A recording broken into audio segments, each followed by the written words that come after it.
welcome again to the Southwest Climate Podcast, the pandemic version. Number 2, Mike, how you doing? Good, Zach. How are you doing? It's good to see you virtually. Yeah, I know. I haven't seen you even on Zoom since the last time we did this. Oh yeah, I guess we haven't really done anything. We've been on Slack feverishly though. Yeah, that's true. But I can't look and see how long your beard has gotten, and I must commend you on that. I can't believe you stuck with it. It's total laziness now. The idea of even trimming it just terrifies me. Like I wouldn't even know. Like I figure it would fight back. You know what? I'm kicking myself though. I wish I would have done one of those time-lapse photos where I took a picture of myself every day and animated it. Didn't do that. It's good to see you. So we are smack now in the heart of the heat season. Every May, you talk about how much you hate right now. Yeah. So are you going to do it? I know I'm feeling pretty good, actually. Really? 2 cups of coffee. No, I'm not feeling like I'm going to dog on the heat season. What's different this year? We're sort of sequestered at our house, and I'm spending less time actually suffering through the heat. And we did have a very rough stretch across the Southwest in the early part of May. Got up to 106, believe it or not, which I believe was a record or close to the record at that time. Yeah, it was the record for the day. Yep. Yeah, we'll decompose the heat season in a minute. Let me just very briefly go over the outline. So we want to spend just a little bit of time putting a bow again, because we did this last time. But now we have the final numbers in for the winter. So we'll do some rankings of the 2019-2020 winter, and then we'll spend some time talking about May and June, the heat season. And we are at that time of year, Mike, where some monsoon forecasts are starting to dribble out. Always a challenging thing to do, even days before the monsoon begins, even more challenging a month and a half before, but nonetheless worth our time to talk a little bit about that. And then, we've got a transition, kind of looks like, into potentially a La Nina, but there's some nuance with those La Nina projections that are worth talking a little bit about for the winter. So we'll do that. What do you think? Great. Good outline. Thanks for being organized. Those 2 cups of coffee, clearly you're in your sweet spot. Yeah, I am in my sweet spot. I may need another one before this is over. So can we do that in an hour? What do you think? Hopefully less. Yeah. Or Ben will make sure that it's a less. I did a little bit of a deep dive into the winter rankings. And so I thought I would go big to small. So focus on the global and come all the way down to southwestern cities. Okay, so we're going to go global first. I have to mix and match a little bit of the time periods just because the data sources sort of parse things up in a slightly different way, but there's not too much difference. But I'll try to be clear when I describe them. Globally, the October through April period came in as the 3rd warmest on record. Only 2 years ago and 3 years ago were warmer. Last year was not as warm for this winter period. This winter was 0.8 degrees Celsius, not Fahrenheit, Celsius, above the long-term average. Okay, so that continues a warming trend that we know very well in all parts of the globe. Okay, so for the US as a whole, now the November through April period, so the previous one included October through April, this one is just November through April. 7th warmest on record. So it comes in at 119th out of 125. So let's hone in on Arizona and New Mexico. Arizona was the 17th warmest for the November through April period, and this is based on NOAA data. And New Mexico was the 13th warmest. And then rainfall. I'm not going to do rainfall globally or even like continentally. I think it's less interesting. So let's just... Slacker, jeez. Yeah, it's harder to find. For sure. But there's more, variability is higher. So it's a little less meaningful. But precip, pretty good precip winter, as we've talked about for both Arizona and New Mexico. 109th out of 125. So what would that be? Mike, do the math on the fly. That would be the 17th wettest, and New Mexico is the 16th wettest. So what time period is that for again? The continental U.S. and the states are for November through April. Okay, so then the cities, in terms of temperature, all in the upper tercile, if you will, upper 33rd percentile. So Tucson came in the 87th percentile, and I'm using percentile here because they all have different periods of record, so the numbers aren't as meaningful. Phoenix was the 75th percentile, Albuquerque was the 91st percentile, and Prescott was the 74th percentile. Flag was 69th. I'm dropping a lot of numbers, but basically much above average temperature.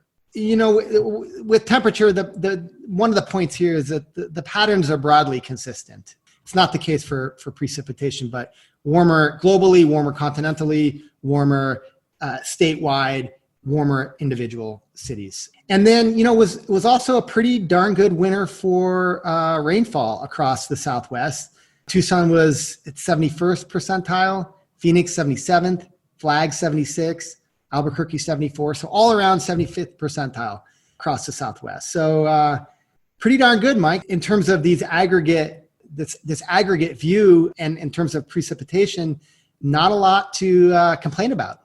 Looking at some of the cool season climate plots we got. So we're looking at October through end of May. So this season, we're kind of terming cool season, will wrap up in just a couple of weeks here. And yeah, I see Phoenix as being the 21st wettest out of 73 years. And so it's what, 5.8 inches, and the average is just a little bit over 4.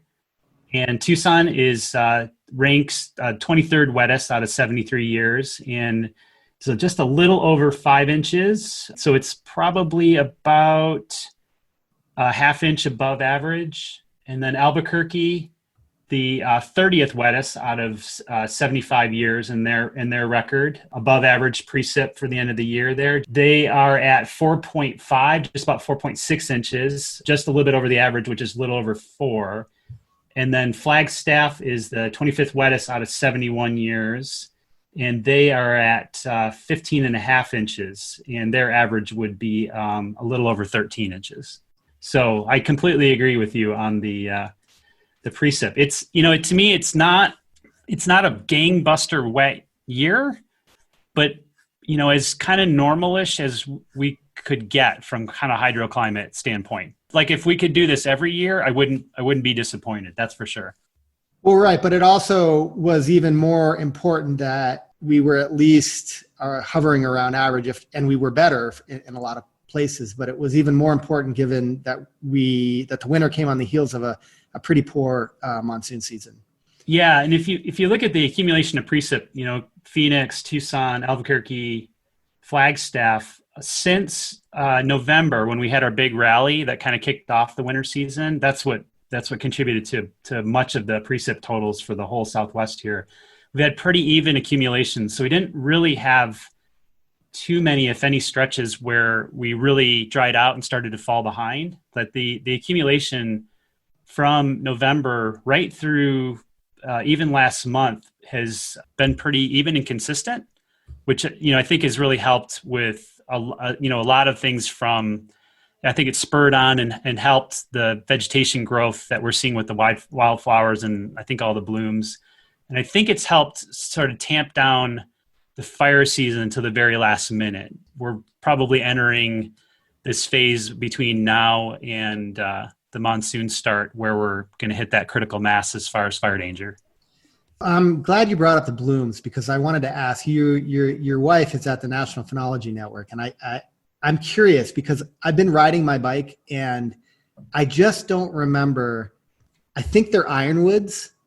I don't remember seeing the blooms on the ironwoods, these purple flowers, ever as they have been this spring. I don't know. Have you at all talked about that? Is there anything that has come up related to the ironwood bloom? I mean, it's just been amazing.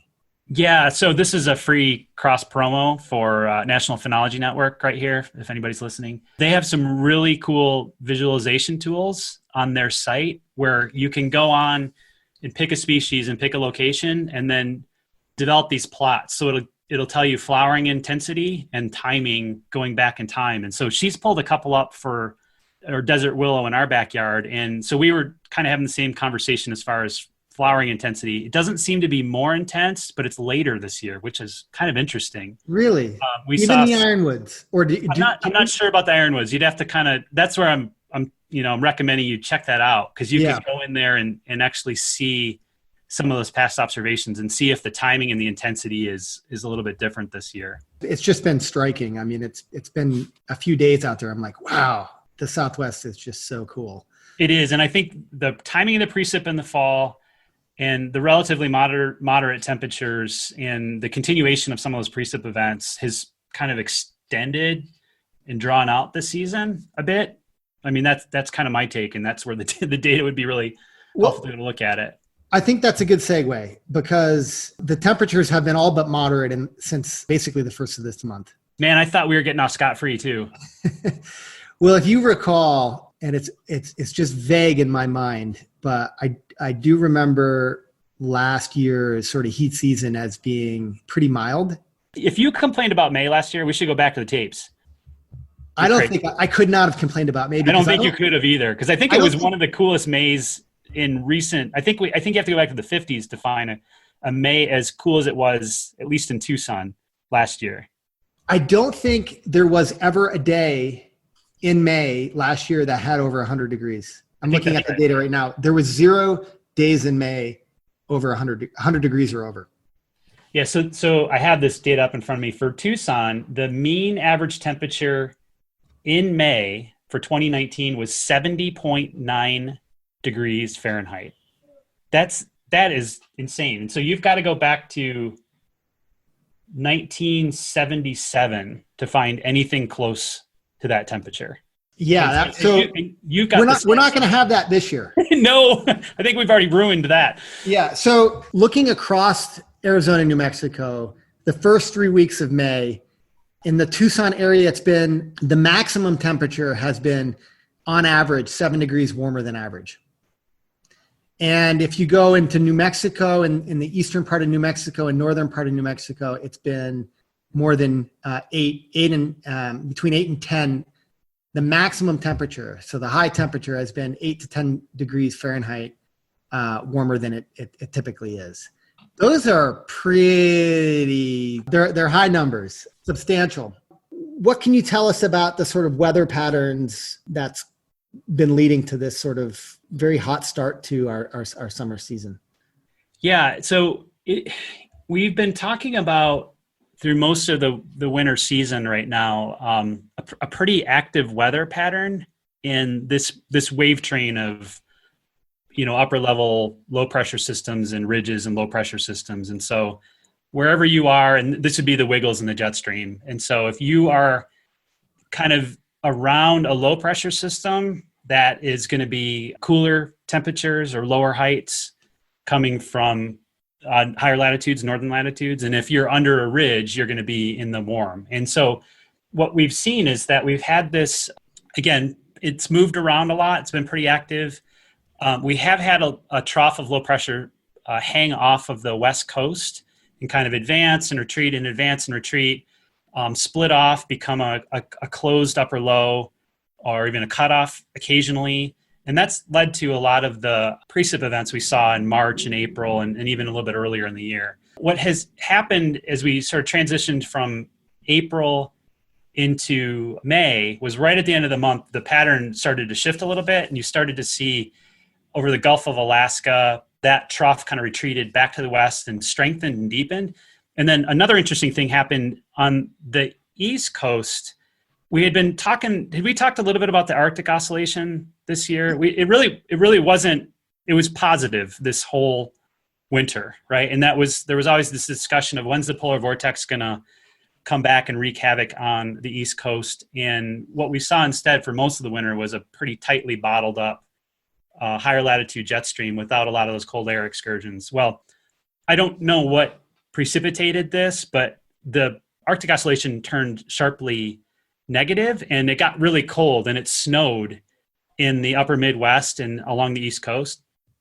So Arizona in the Southwest got stuck between a trough off of the West Coast that had retrograded west a little bit. And then there's a big trough of this cold polar air off in the east. And so in between that becomes this ridge of high pressure that got stuck for a couple of days and was enhanced and really built up the temperature and the heights over top of us. And we quickly went, do you have some of the numbers in front of you, Zach? We quickly transitioned from pretty mild conditions in April to up over 100 and then quickly to 106. And Phoenix ended up having a run of 100-degree days as well.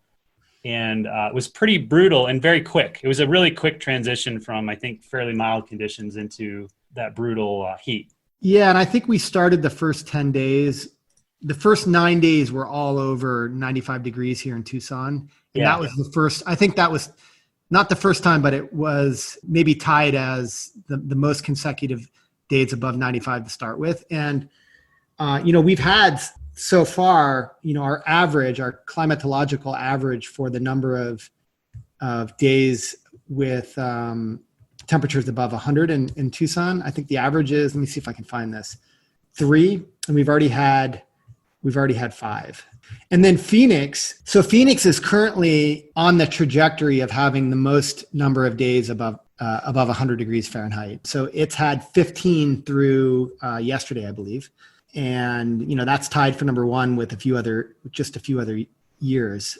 So it also has, obviously it's been under that same ridge that you were just talking about. So Phoenix has had 10 days so far in this month, and its average is 7 days above 100. So we're already above average there. The highest number of days in May that has had 100-degree Fahrenheit weather or greater in Phoenix is 19. Right now we're at 10. We're not going to break that record. We may get to 16 in Phoenix. Just looking at the short-term forecast, by the time this podcast drops, it'll probably be a few days. But the next, week or so is all the highs are all to be forecasted to be below 100. But then towards the end, the middle and end of next week, it does look like the temperature is going to ramp up again, and so we may get close to that maximum number, but we won't break it. But nonetheless, currently, right now, we are in Phoenix, tied with the highest number of days to this date at 100 degrees Fahrenheit or above. Yeah, and just a shout out to Paul at the Phoenix National Weather Service office for pulling a lot of that Phoenix data together and sharing it with us, and chatting with him a little bit too. We were a little bit concerned about this. What does this portend for June, and what does it even portend for the monsoon season? And there's not, just some quick analysis he pulled up, there doesn't seem to be there isn't actually at all a relationship between May temperatures and monsoon total precipitation for July, August, September. There's a couple of deep dives that you could do kind of analysis wise, is to look at the evolution of, like, 1989 was the last time. And that was where you saw the real racing out ahead of those 100-degree days and a lot of the record temperatures across a lot of the Southwest. 1989 was brutal. 1989 was brutal, and it ended up being a terrible monsoon season too, which was interesting. Again, that is not a forecast, but just thinking or looking at what were the circulation patterns and the broader sort of background conditions as far as any of these other teleconnection patterns to see if there's any sort of alignment. I don't think there is right now. And if you look at the ensemble forecasts out for the next couple of weeks, they don't end up having that same kind of pattern, real strong ridging directly overhead over the Southwest. It's a little bit more, well, again, if you look at the end of the forecast run, they drift back to climatology anyways. It's all this kind of model averaging out. So I don't know. I'm not ready to say that was portending anything, terrible for the next 6 weeks. What about portending for June temperature? Yeah, I don't, again, we haven't done any of those numbers, but I bet there's not a real strong correlation. Right. It's still weather at this stage. And so it's interesting and this is where we started our discussion last monsoon season, where was all that troughing and cold conditions in May an indication that we couldn't turn it around quickly and get into a monsoon pattern and pull it off. I thought there was as good a chance that we could as we wouldn't, Right. which is why I punted on the idea that was an indication of the monsoon being poor. And I was clearly wrong on that, because that trough pattern did linger. But we've had really interesting late spring kind of troughing that has turned into and just turned right around in June and got into strong ridging. And we've had vice versa too, which is where the strong ridging, I think, is a little bit more dynamic with the weather pattern across the mid latitudes, and not necessarily the same thing that you'd see as the sun angle gets higher and we just start to see that kind of climatological warming into June. Well, these temperatures that we've experienced thus far are a product of the pattern that you were describing before, where we're sort of stuck between two troughs, and it's been persistent, maybe broken down in the last week. But so in my mind, then it becomes about whether or not whatever's causing that pattern to be the way it is, if that persists. So the temperature, in a sense, is dependent upon broader scale wave train. And so can we sort of think about what might create a sticky Trough-Ridge-Trough pattern with us being in the ridge going forward? Typically, it's some kind of remote sea surface temperature forcing, right? It's typically El Nino or La Nina in its mature strong phases would lead to these wave patterns that would remain, I think, problematic as you moved into the monsoon season, right? And so the whole northern hemisphere, as we move towards June 21st and our longest day of the year, is that temperature gradient that's driving a lot of the mid-latitude dynamics. It's moving north and retreating, and we get into very broad, weak, subtropical, stagnant patterns. And so then it's upstream forcing that can be traced back to really weak dynamics, even with the Madden-Julian oscillation, pulses of tropical activity that are interacting with the mean circulation across the globe, which can impact us in the Southwest for the monsoon season, and even some interactions with like the East Asian monsoon. So that is, and what I've heard Climate Prediction Center talk about is that they don't expect to see much of a sticky kind of wave pattern or anything to kind of that they can grab onto that might give them some indication that it's going to be more weather scale variability as we approach the monsoon season and as we get into the monsoon season. Right. So in this sense, then going back to what you said a minute ago, that the May temperatures and from work that Paul was doing, May temperatures aren't correlated with monsoon precip or onset. But in that sense, the temperature pattern does not it's not strong enough to be this self-reinforcing mechanism, right? Because on the one hand, you would think that a warming Southwest would help nudge the high pressure ridge maybe more in a favorable position sooner, in the same way that some of early work, in the early 2000s was suggesting that sort of wetter conditions and thus like more evaporation and cooler conditions would lead to a delayed onset, because those cooler conditions are sort of acting to inhibit the expansion of the ridge. So you wouldn't expect the temperatures to act opposite of the sort of precipitation cooling theory that's out there. Did that make any sense? I think parts of it did. That was long, but let me see if I can summarize that again. What I was trying to say is that there is, some empirical evidence, I guess, and I guess it's been stronger in the past and it's sort of broken down in more recent times, but that those patterns suggested that cooler, sort of high elevation areas, wetter, cooler, high elevation areas in the Southwest are correlated with a delayed onset of the monsoon. So if you have that, by the opposite logic, like warmer conditions in the Southwest, a la like what we're having right now, may favor an earlier onset.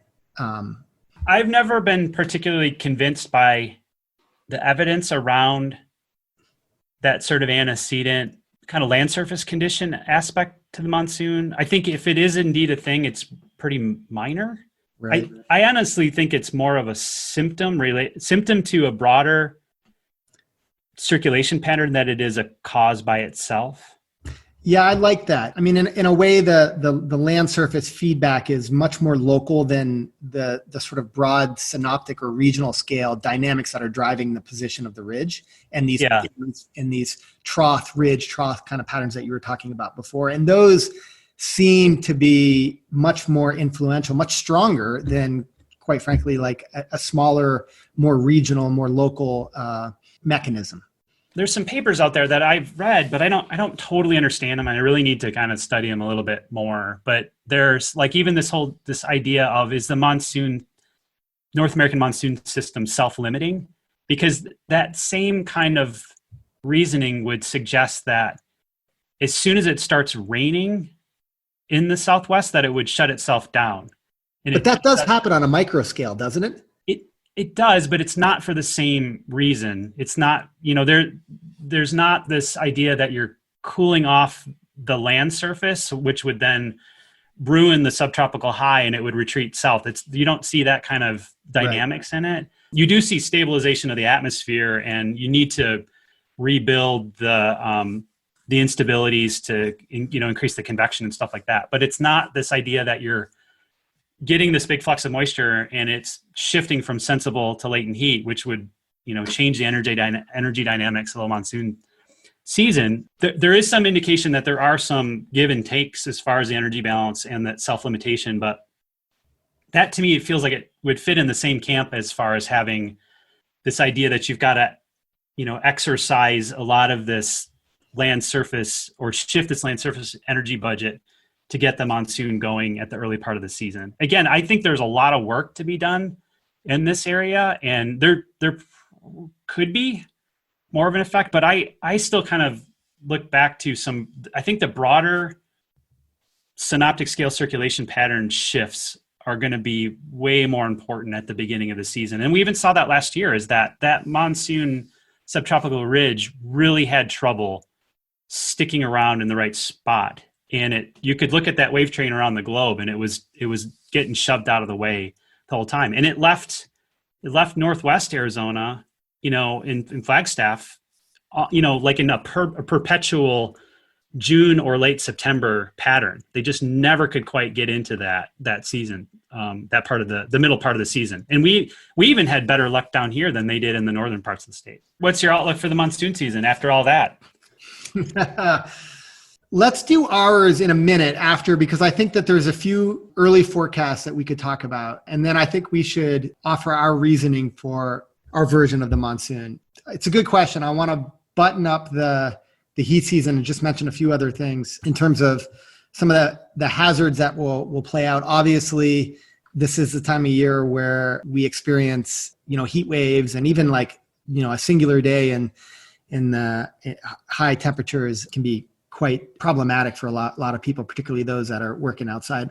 The pandemic has caused a real issue with cooling centers and homeless shelters. So there's that. Even a normal climatological heat season coming up is going to be really problematic.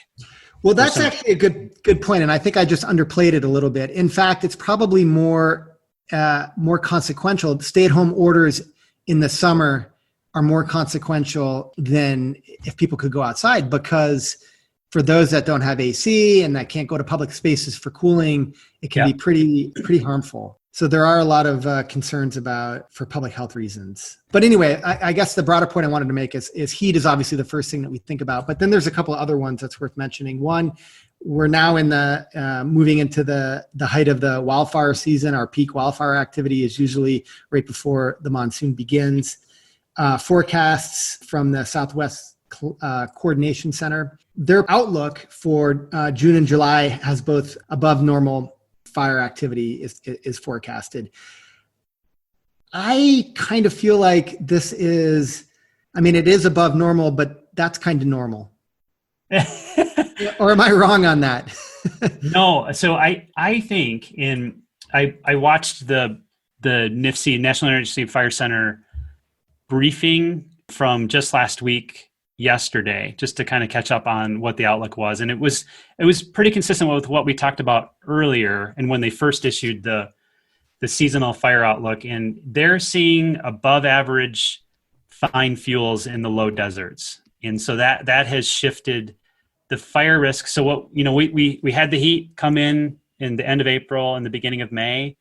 This is also a transition month where we're getting this battle between low pressures to the north and the ridge to the south, which leads to the windy conditions.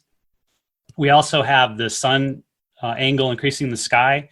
So we end up having the boundary layer deepens, and we get that kind of diurnal windy mixing and the dust devils kind of coming through. So the atmosphere is really sort of agitated, and it's got a lot of wind to play with, and it's dried out. So the relative humidities. So we have all this low desert fuel. And so I sent you a link this morning for this brand new project from the Forest Service, where they've got something where they're using something called Fuel Cast, and it's using remote sensing to track the pounds per acre of fine fuels. And you can see all across the low deserts around Phoenix and Tucson and out to Yuma that it's either above normal or far above normal as far as that fuel loading. There was a 1,500 acre wildfire in low desert fuels in Cave Creek, just north of Phoenix, I think earlier this week. And it came really close to burning down a bunch of houses. So they came in and bombed it with some heavy air tankers to get it under control. The wildland fire outlook projects above normal across even the high country, although they do call out specifically that the finer fuels, there's plentiful finer fuels, which would make sense from a relatively productive or wet winter, and the rapid temperatures that the rapid warming temperatures that we talked about before. Off the top of your head, do you recall recently when there has not been above normal fire potential? I mean, if first of all, temperature is an important ingredient in fire. Wind is always present at this time of year, and temperature with warming trend, we seem to be year in and year out, pretty darn hot, relatively speaking. It's just, I can't recall a year when it wasn't above normal. I suppose the only time that could have been the case is like when we're following on a drought. And of course, that's a bad situation in and of itself. Yeah, I bet it was last year. I bet it was, we could look it up. I don't have it at my fingertips, but I bet you the seasonal fire outlook last spring for Arizona and New Mexico was below average because of the precip was so consistent and the temps were so low, so late in the season that the outlook was probably below average. But then I think I hear what you're saying too, is that the upper elevation. So I think we think about fires here in the Southwest as low elevation fine fuels and upper elevation, a mix of like heavier fuels and fine fuels. And they're operating on different timescales too. And so you can get years where the low desert productivity is really low during droughts. So that fire risk goes way down. And if the timing of the precip is off, you won't grow a lot of fine fuels. But you can then have that drought really impact the upper elevation heavier fuels, and then you have that risk uphill. If you're hearing my little boy in the background, it's a nice little addition. Put him on the mic. Yeah, I know, right? Okay, so wait, let's do one other projection. We did this last year before we move on to the monsoon. What do you think June, how many days above 100 do you think June temperatures will fall? What's average? Yeah, we always do this. I never have like the. No, I have those numbers. Okay, good. Average for June in Tucson. Well, let's see. What do you think they are? Just give me your best guess here. Let's test. How many days above 100? 100 or above in Tucson at the airport. 100 and above. I can hear you Google searching right now. I'm not doing anything, Zach. What are you talking about? Half the month is on average above 100. So I see from June 10th on for Tucson, the average high is above 100. That's pretty good. I'm glad you You passed this test. I Googled quickly. On average, it's 18. 18, okay. 18 days. The maximum number of days, 2013, 30. And then the minimum, you have to go back to 1965, which was 3. So somewhere between 3 and 30. So what's your guess? This year, I'd say we're going to get 25. Nice. I was just coming under a little bit under that. I was thinking 22. I feel like we're going to get hot. I think that there's some phenomenon of a Father's Day heat wave in the Southwest. Yeah, there seems to always be one around that time. Yeah, I mean, I think last year we didn't end up having it, but the previous couple of years. Yeah, previous couple of years, it was up to like 115 or 114. Right. Yep. And it's just as that monsoon ridge is coming right overhead.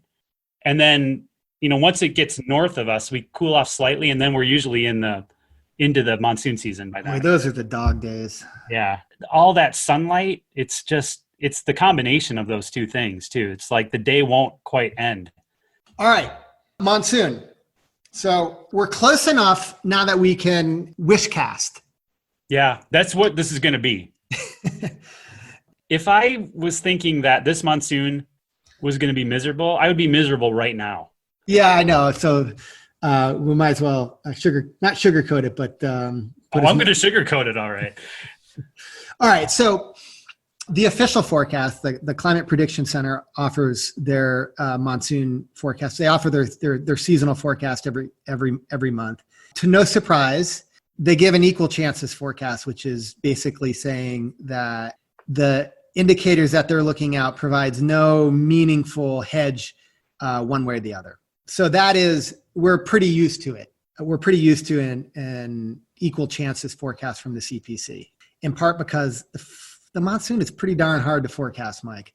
But we've got a couple other forecasts out there as well that I thought I would just briefly mention. So one of them uses sort of an analog technique, which looks at predominantly the sea surface temperature conditions that are currently in place and finds best matches in the past and then uses those best matches to create precipitation maps, more or less.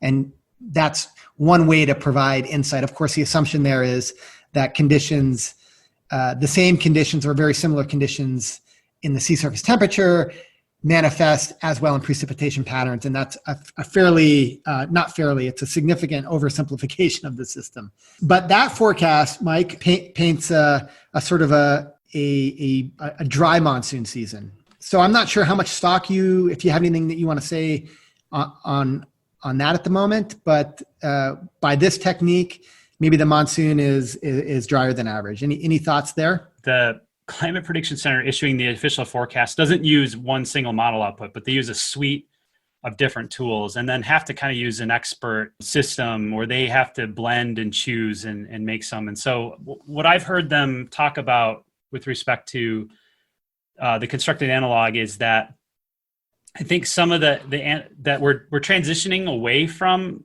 some of the conditions that the analog is kind of latching onto, and that might actually shift things around as we get closer to the monsoon season. And they also have other tools that are suggesting a wet monsoon. Right. So I think the blend of the tools gives them a blend of outcomes, and none of them give them confidence that one of the outcomes is more likely than the other. Yeah, that's a really good point. So that first forecast that I went over is an integration of a whole bunch of different tools. And what I was just talking about was a drill down into one of those tools. Yeah, yep. And so, the CPC's official forecast, when you have a number of their tools pointing in the same direction, you usually get a signal there. That's right. And when you have their tools pointing in opposite directions, which we'll talk about in a minute, there's equal chances, let's say. There's not a particular strong signal one way or the other. So their constructed analog technique is pointing toward drier than average conditions. But what you said, Mike, I think is really important, which is it's based on that forecast is based on, well, what are the current conditions right now? It doesn't have any insight into how they will unfold in the next month and a half. And that's particularly important, as we'll talk about in a minute, because we do seem to be on a rather steep, probably isn't the right word, but we are descending into cooler sea surface temperatures in the tropical Pacific that would be more La Nina-like than they currently are. And that could have substantial effect. So the dry signal is just based on now and looking at the past, and really doesn't incorporate any changes that might happen from now until the monsoon starts, or even during the monsoon. Yeah, I think that's right. I'm not exactly sure that the analogs, if they're forward looking at all. I think that if you carried forward the current sea surface temperature pattern in print or overlaid that on the monsoon season, that would give you one particular outcome. But if it's on the move, like you said, then that tool becomes I think a little less useful if we're thinking of it the right way. Yeah. You mentioned a minute ago that there is some indication that the opposite signal may play out. What's driving that? And by opposite signal, I mean wetter, maybe a slightly wetter start and overall monsoon in the Southwest. I think it comes down to this transition from kind of warmish neutral to coolish neutral, or even cool, which would be more La Nina-like conditions, which some of the guidance tools that they use suggest that sets up a different wave pattern that favors the enhancement of the subtropical ridge across the western U.S. And so I kind of take that to be a plus or a positive. I don't know how contingent it is on the strength of that cool anomaly emerging and how much of that reorganization of the sea surface temperature patterns and the resulting convection in the Pacific are required to get that kind of response. But I would guess that you would need, to see the atmosphere really respond to those cool anomalies. And that's kind of a big ask for the atmosphere to do that really quickly as we move into the monsoon season. So, and I think CPC has talked about, Climate Prediction Center has talked about that there are, the other factors at play will be Madden Julian oscillation, which is weak in the Northern Hemisphere, but still can impact the mid-latitude weather patterns. And we'll have to keep an eye on the East Pacific hurricane season as well. And so the NOAA outlook for the East Pacific hurricane season came out today. It is suggesting an average to below average season for the East Pacific, which is completely consistent with everything else we've been talking about, which is this sort of slide towards cooler than average conditions in the East Pacific, and then maybe La Nina conditions, which will presumably enhance the Atlantic hurricane season, which, it's not unheard of to have Atlantic storms that are landfalling in the Gulf of Mexico, in Texas or Mexico, to actually interact with the monsoon season later. But that's a big, long trip for those storm systems, but they can turn into easterly waves that interact with our monsoon season. Right, because those easterly waves are important because they can generate moisture surges up the Gulf. Yeah, and they can be organizing elements for widespread convection, and so a lot of stuff. So I guess that was that a long way of me warming up to what my outlook is. My outlook is for average to above average precipitation for this monsoon season.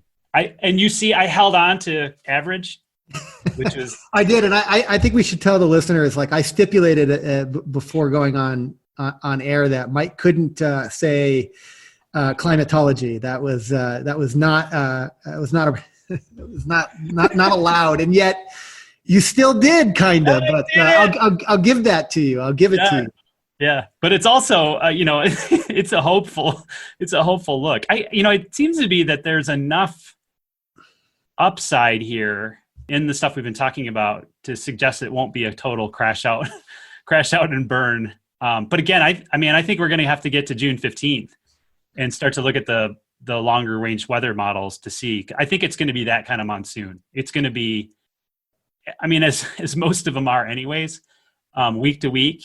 And this East Pacific hurricane season, if it is quieter than normal, that has been a significant amount of precip for us in the fall for some of these monsoon seasons.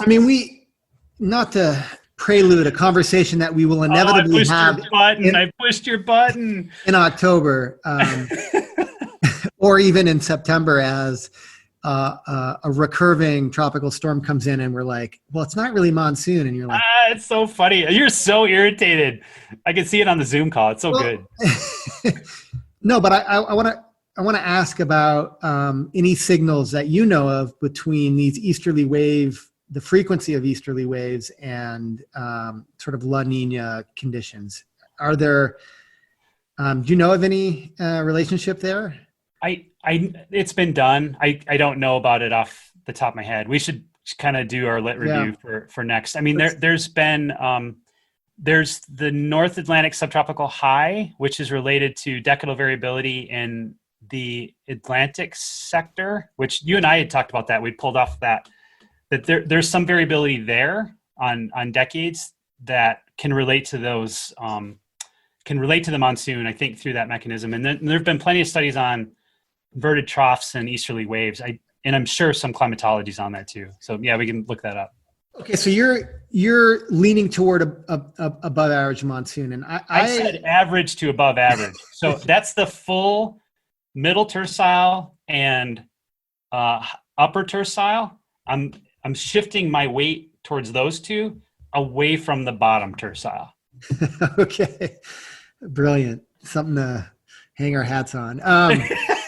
I was thinking about that this morning and sort of what my outlook was and trying to come up with some plausible explanation for it. So let me just throw out to you one idea, and I would love you to pick it apart. So I was thinking that it would also be an above average season, and I was thinking more that it was going to be an early start, and consequently, because of an early start, usually an earlier start correlates with an above average monsoon, just because you have more days available to generate precipitation.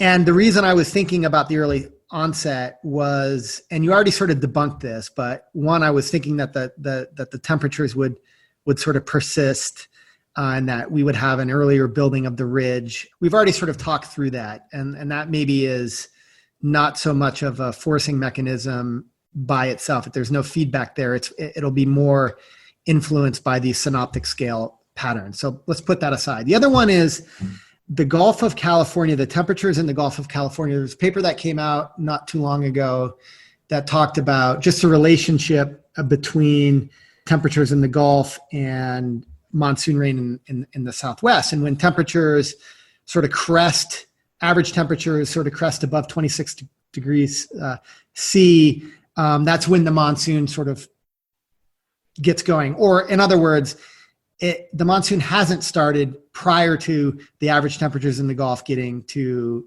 around 26 C. And we could talk a little bit about why that would be the case. And then most of the monsoon precipitation happens while those Gulf of California temperatures are around 29 or C or greater, so really warm conditions. So with that, I just pulled out some data on what the current sea surface temperatures look like in the Gulf of California.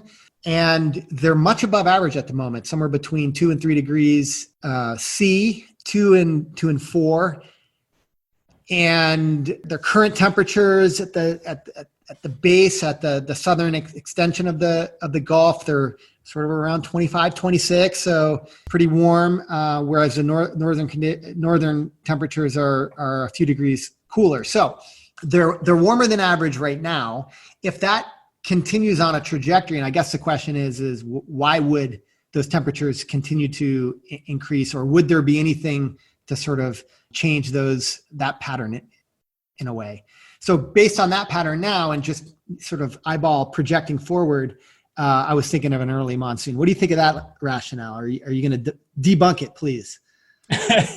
That is just a beautiful case of wish casting. They're just all the magic comes together. I mean, the magic comes alive. What about? Hold on, before you really lay into me. What about forecasting based on one variable for the monsoon? Oh, I like doing that. Okay. That's good. Maybe we should do that. What's your favorite variable? It's Gulf. It's Gulf of California right now because it's Yeah, But no, if I had to pick one, it would be the position of the high, obviously. I think I would too, actually. That's the one I usually latch onto as being the most important. So I think that the Gulf of California sea surface temperatures are absolutely important. And we've talked about a couple of papers that have identified, including this one by Mitchell that we're talking about, which has some critical thresholds that they've identified statistically with precip across Arizona and New Mexico. I think one being, did you say it already, 26 degrees Celsius? Yeah.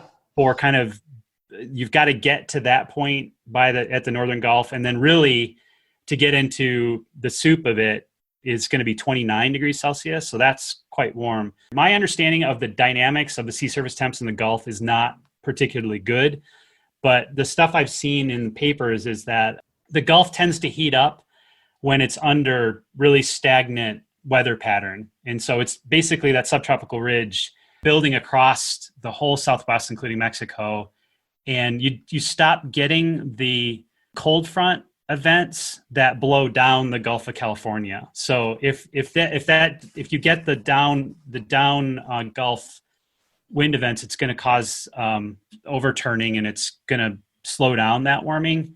And then vice versa, is if we can get it to build in and bake under the sun and get that warmth, that's going to help reduce the inversion that sets up over the Gulf of California that traps in a lot of that moisture. And then once it gets hot enough, it's actually much more available as far as Gulf surge moisture that will move up into Arizona. So the mechanism then is it's just increased evaporation that adds a pretty critical moisture source that if you have these like passing easterly waves, it just drives more moisture into the region.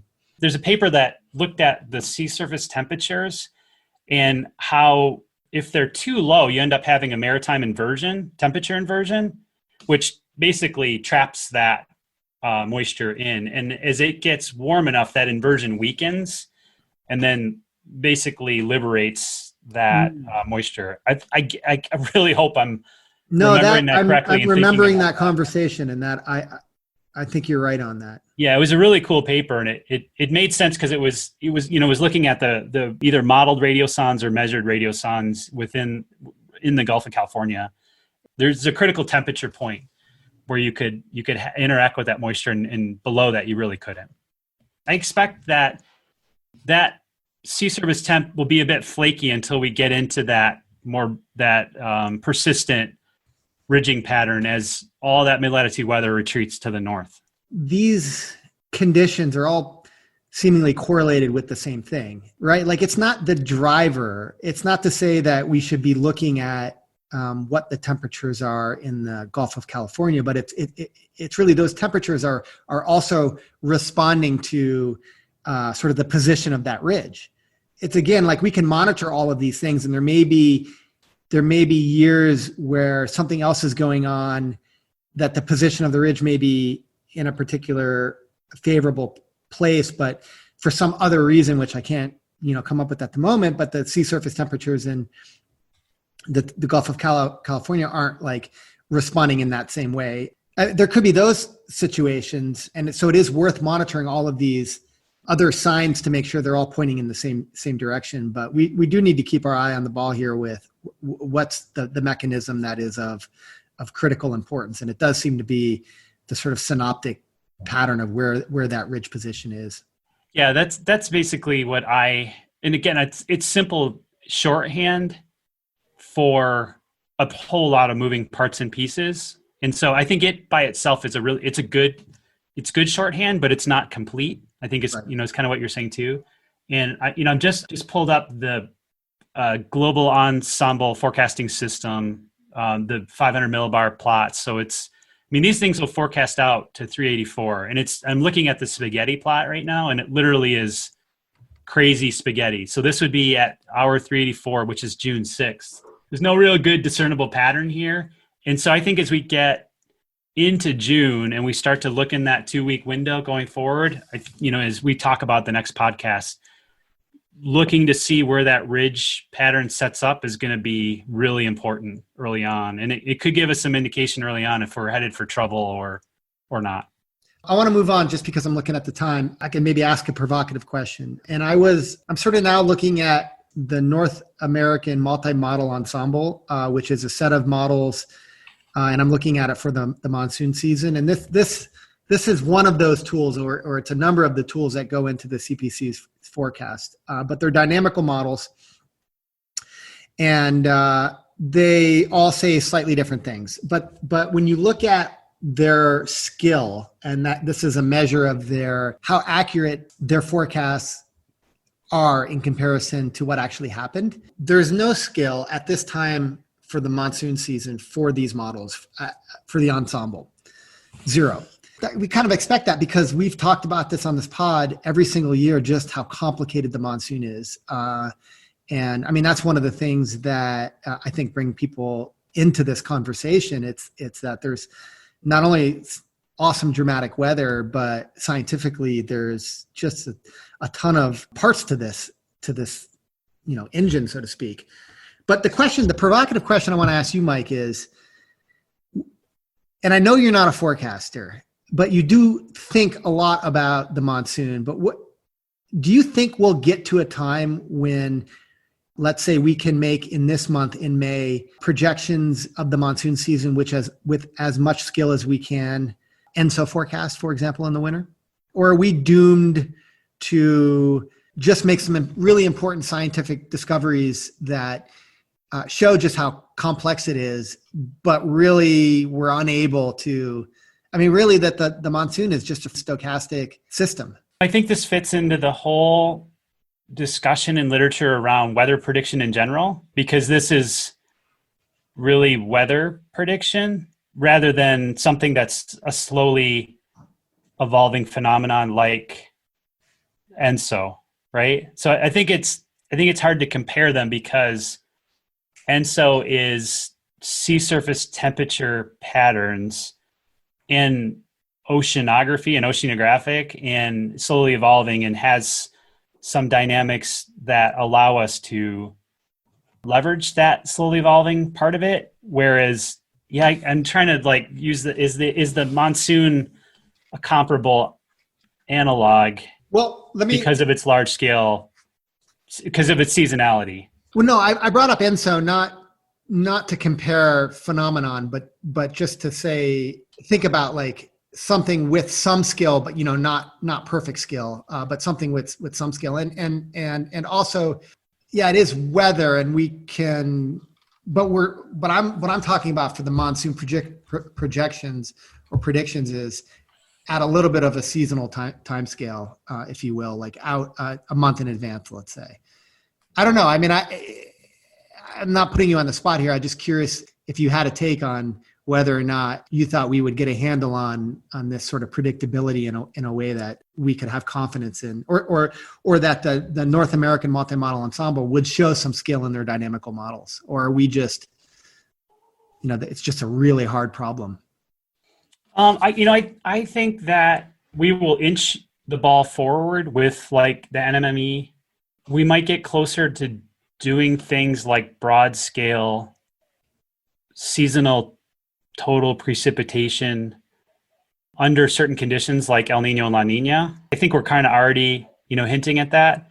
I think this middle ground, like we're in right now, which is a transition, the vagaries of weather and some of those really weak forcings like easterly waves, inverted troughs, and then the interaction with things like tropical storms makes it, weather's timescale phenomenon that I think are going to be really, really challenging for the foreseeable future. I'm not even sure if throwing more modeling at it will. And again, there's really cool papers on limits of predictability in weather and where we think we'll make those advancements. Right. Okay. Let's maybe wrap this up. We've kind of talked about the tropical Pacific Ocean quite a bit and the descent into a potential La Nina this winter, but it's got an interesting forecast. Current thinking, Mike, is that sea surface temperatures have been cooling, and that trend is going to continue for a few months. And then, interestingly, it becomes less certain what's going to happen during what we would normally consider as sort of the heart of the El Nino or La Nina predictability season in the winter, and that the trend toward a La Nina condition sort of reverses and goes back toward neutral. Any thoughts on that, Mike? It's kind of an interesting pattern, right? Like it's trending toward, the models are suggesting a La Nina will emerge, and then late in the fall it sort of does an abrupt transition back to sort of neutral conditions. I think we've seen this before. I think trying to do the ENSO forecasting in like April and May is pretty dicey. And I think the models really, really struggle. I mean, we're in that predictability barrier. And just, reading some of the climate.gov, the recent ENSO blog, really noting that we'll feel like we have a little better sense of where things are really going in the next couple of months. It's kind of where I sit on this whole thing. The indications across the Pacific is that there is cold water below the surface moving eastward in the Pacific. The easterlies have enhanced a little bit more recently, but the models themselves have not latched onto that. That's like a done deal as far as moving into La Nina. Well, it's just interesting. If you look at the CPC and IRI's probabilistic forecasts, they release two of them, one in the beginning of the month and one of them in the mid-month. In the mid-month is basically just the objective results from all of the different models. And then the ones in the early parts of the month include those, but actually you have the expert judgment that's tweaking the results. So the early month has been continually progressing toward a La Nina for the winter. I mean, each month it's sort of increased in probability. And interestingly, the objective is sort of not nearly as bullish. Right. And the most recent objective, mid-May, really calls for greater chances of neutral conditions, whereas the expert version of it called for slightly greater chances of La Nina. And even like the objective ones are calling for a greater chance of an El Nino than a La Nina. So I think maybe your point is a good one, which is at this stage, it's like, and there aren't really strong signals.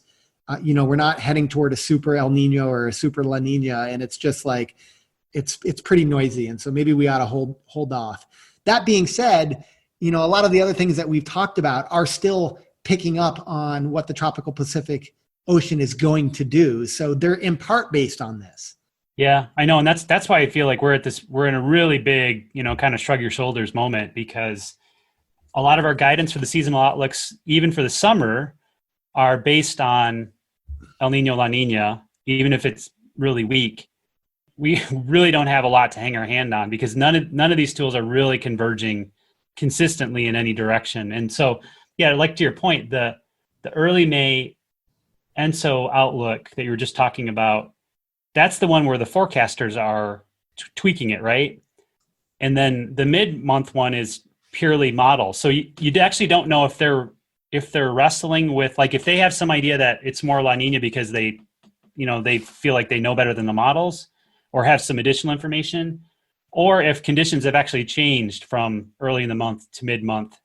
And that, so it really, we'll have to see what the early June forecaster-based probabilities look like. If they look more like the mid-month, then things have changed. Just looking at the model spread, the statistical average of the ENSO models is neutral, slightly warm, and the dynamical is neutral, slightly cold, right? And so it's only the CPC consolidation model that is really pretty heavy-handed in its La Nina. That's a good observation. Okay, so point here is that things should, both the monsoon and these ENSO forecasts with another month, will be in a little bit of we'll be a month closer to the monsoon, so we'll have a little bit less lead time there. And it's easier to forecast it when it's occurring. Yeah, one day is easier than a week out, right? That's right. Well, that was fun, Mike. Yeah, great discussion today, Zach. Any other parting shots? Nope, just check back on my beard in about a month. Yeah, be careful with that. It looks like you've got crumbs in there. I do. I actually do. Yeah, I'm not even sure what day they're from. All right. Well, as always, we really appreciate everybody for taking time and listening to us. And if you get a chance to give us a thumbs up or whatever it is on wherever you get your podcast subscription from, that'd be great. We're trying to do a little bit more advertising. And our claim to fame here is that we're the longest running podcast on climate in the Southwest. So I think we've buttoned down this niche. All right, take care, Mike. All right, see ya. Thanks, Ben. Thanks, everybody. All right, bye-bye.